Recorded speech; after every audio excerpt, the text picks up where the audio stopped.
BRICS was set up to degenerate our dollar and take our dollar as the standard, take it off as the standard. They're a member of BRICS, they're going to have to pay 10% tariff. If you have a smart president, you will never lose the standard. If you have a stupid president like the last one, you would lose the standard. You wouldn't have the dollar as you. The dollar, you ever hear the expression dollar is king?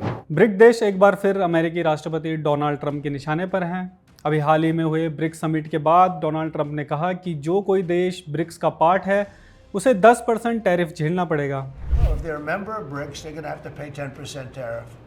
Just for that one thing, and they won't be a member long. इससे पहले Trump BRICS देशों पर 100% tariff की धमकी दे चुके हैं। ऐसे में ये सवाल उठता है कि आखिर ट्रंप ब्रिक्स के खिलाफ क्यों है और यह समूह ऐसा क्या कर रहा है जिससे अमेरिका आज असहज महसूस कर रहा है।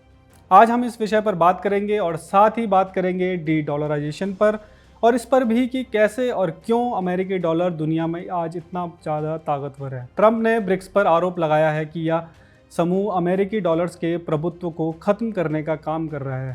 ट्रंप ने कहा कि अगर ऐसा होता है तो यह एक विश्व युद्ध हारने के समान है और ऐसा मैं होने नहीं दूंगा। And if we lost the world standard dollar, that would be like losing a war, a major world war. We would not be the same country any longer. We're not going to let that happen. Trump जिस ओर इशारा कर रहे थे वो था BRICS देशों का D dollarisation, यानी डॉलर के प्रभुत्व को ग्लोबल ट्रेडिंग सिस्टम से खत्म करने पर काम करना।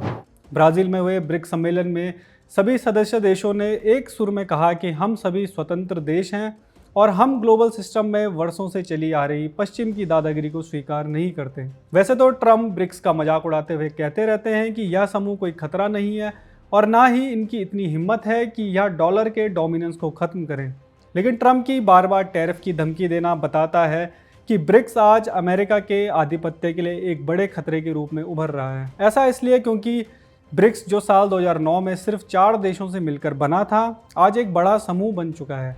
पहले इसे ब्रिक कहा जाता था, जिसमें शामिल थे ब्राज़ील, रूस, भारत और चीन। फिर साल 2010 में इसमें साउथ अफ्रीका के जुड़ने से यह समूह ब्रिक्स कहा जाने लगा। अब इसमें 5 और सदस्य देश जुड़ चुके हैं: इजिप्ट, इथोपिया, यूएई, ईरान और Indonesia. Thailand, Malaysia, Cuba, Nigeria, Uzbekistan और कजाकिस्तान इसमें पार्टनर देश हैं, जबकि सऊदी अरेबिया, तुर्की, पाकिस्तान, अजरबैजान और वेनेजुएला इस समूह के फुल मेंबरशिप के लिए लाइन में खड़े हैं। इतने सारे देशों का इस समूह में जुड़ना या जुड़ने की कोशिश करना अपने आप में ही बताता है कि ब्रिक्स आज कोई छोटा मोटा समूह नहीं, बल्कि ग्लोबल साउथ और विकासशील देशों की एक मजबूत आवाज बनकर उभर रहा है, जो अमेरिका समेत पश्चिम के स्थापित शक्ति के खिलाफ खुद को मजबूत कर रहा है। और यही कारण है कि ट्रंप यह धमकी दे रहे हैं कि अगर कोई भी देश ब्रिक्स में जुड़ता है तो उसे अमेरिकन टैरिफ्स का सामना करना पड़ेगा।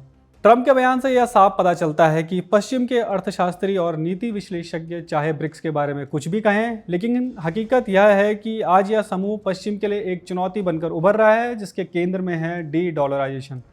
यहाँ पर यह समझना जरूरी है कि डी डॉलराइजेशन या डॉलर के आधिपत्य से क्या मतलब है और कैसे यह अमेरिका को दुनिया पर एक छत्र राज करने की सहूलियत देता है। डॉलर आज दुनिया की रिजर्व करेंसी है। रिजर्व करेंसी से मतलब होता है वो मुद्रा जिसे दुनिया के देश अपने पास जमा रखते हैं फॉरेन एक्सचेंज रिजर्व के रूप में। इसे आप ऐसे समझ सकते हैं कि अगर मान लो भारत को आज ब्राज़ील को कुछ बेचना या खरीदना है तो यह लेन देन किस करेंसी में होगा? जाहिर सी बात है ये रुपए में तो नहीं होगा, क्योंकि ब्राज़ील भारत के रुपए का करेगा क्या।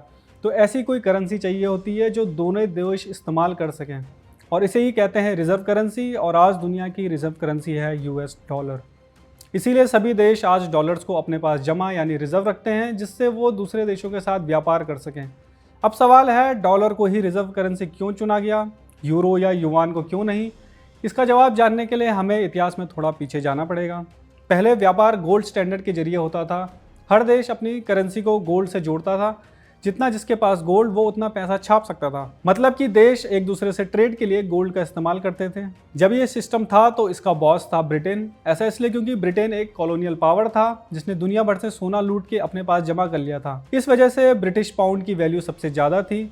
लेकिन दूसरे विश्व युद्ध के बाद यह बदल गया। युद्ध के समय ब्रिटेन को हथियार, तेल, खाना, दवाइयाँ चाहिए थी, जो उसने इम्पोर्ट करना शुरू किया, खासतौर पर अमेरिका से। और ये लेन देन होता था गोल्ड में। ऐसे में ब्रिटेन का गोल्ड रिजर्व खत्म होने लगा और ऐसा ही हाल बाकी सभी देशों का भी हो रहा था। अमेरिका इस युद्ध से किनारे रहा और चुपचाप दुनिया को हथियार से लेकर दवाइयाँ सब सप्लाई करने लगा और बदले में उसे मिला गोल्ड। युद्ध खत्म होने के बाद अमेरिका के पास दुनिया का लगभग 70% से ज्यादा सोने का भंडार जमा हो गया था। दूसरे विश्व युद्ध के बाद ब्रिटेन समेत पूरे यूरोप की इकोनॉमी तबाह हो गई थी। तो ऐसे में दुनिया कैसे दोबारा खड़ी हो, इस पर एक बैठक साल 1944 में अमेरिका में हुई। 44 देशों की इस बैठक का मकसद था न्यू ग्लोबल फाइनेंशियल सिस्टम बनाना। अब पुराने गोल्ड स्टैंडर्ड वाले सिस्टम पर नहीं जाया जा सकता था, क्योंकि सभी देश दूसरे विश्व युद्ध में अपना सोने का भंडार खाली कर चुके थे। फिर अमेरिका ने प्रस्ताव रखा कि जैसे पहले तुम अपनी करेंसी को गोल्ड से जोड़ते थे, अब डॉलर के साथ जोड़ो और अमेरिकी डॉलर जुड़ेगा गोल्ड से। ऐसा इसलिए क्योंकि अमेरिका के पास ही उस समय सबसे ज़्यादा सोना था और वो ही एकमात्र देश था जो दुनिया की ज़रूरत के हिसाब से करेंसी छाप सकता था। अमेरिका के इस प्रस्ताव को सबने मंजूर किया और $35 की कीमत को फिक्स किया गया 1 आउंस ऑफ गोल्ड पर। सभी देश अब डॉलर्स इकट्ठा करने लगे, क्योंकि इसी के जरिए वो चीज़ें खरीद या बेच सकते थे। डॉलर की डिमांड बढ़ने लगी और डॉलर बन गया ग्लोबल रिजर्व करेंसी। हर देश अब गोल्ड के बजाय डॉलर्स को जमा करने लगा। लेकिन धीरे धीरे इस सिस्टम में समस्या दिखने लगी। जैसे जैसे डॉलर की डिमांड बढ़ी, अमेरिका को मजबूरन डॉलर छापने पड़े, फिर चाहे उसके पास उतनी कीमत का सोना हो या नहीं। अमेरिका का खर्च भी बढ़ रहा था, वो वियतनाम वॉर लड़ रहा था, उसके वेलफेयर प्रोग्राम जैसे कि हेल्थ अनएम्प्लॉयमेंट पर भी भारी खर्चा हो रहा था। इतना सारा खर्च करने के लिए अमेरिका ने बहुत ज़्यादा डॉलर छापना शुरू कर दिया। मार्केट डॉलर से भर गया। एक समय तो ऐसा आया कि गोल्ड रिजर्व्स उतने थे ही नहीं जितने डॉलर मार्केट में मौजूद थे। ऐसा होता देख अब हर देश को डॉलर पर भरोसा कम होने लगा। सभी ने सोचा कि कहीं उनके पास जो जमा डॉलर है वो कहीं बेकार ना हो जाए। फिर सभी ने अमेरिका से डॉलर के बदले सोना वापस मांगना शुरू कर दिया।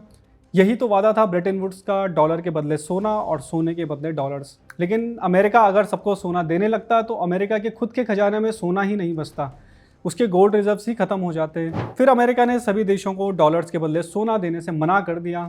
साल 1971 में प्रेसिडेंट निक्सन ने डॉलर्स को सोने से डीलिंक कर दिया और इसी को कहा जाता है निक्सन शॉक। अब सवाल यह है कि क्या ब्रेटन वुड्स सिस्टम के खत्म होने से डॉलर्स का आधिपत्य भी खत्म हुआ?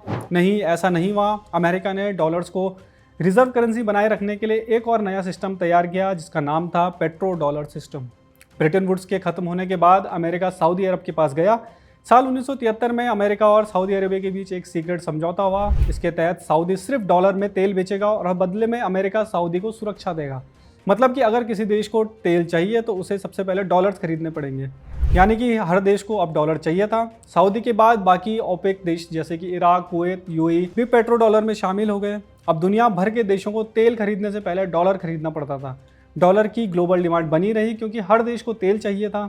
मतलब कि डॉलर एक बार फिर बन गया दुनिया की रिजर्व करेंसी। अब सवाल है, डॉलर के वर्चस्व से अमेरिका को कैसे फ़ायदा होता है?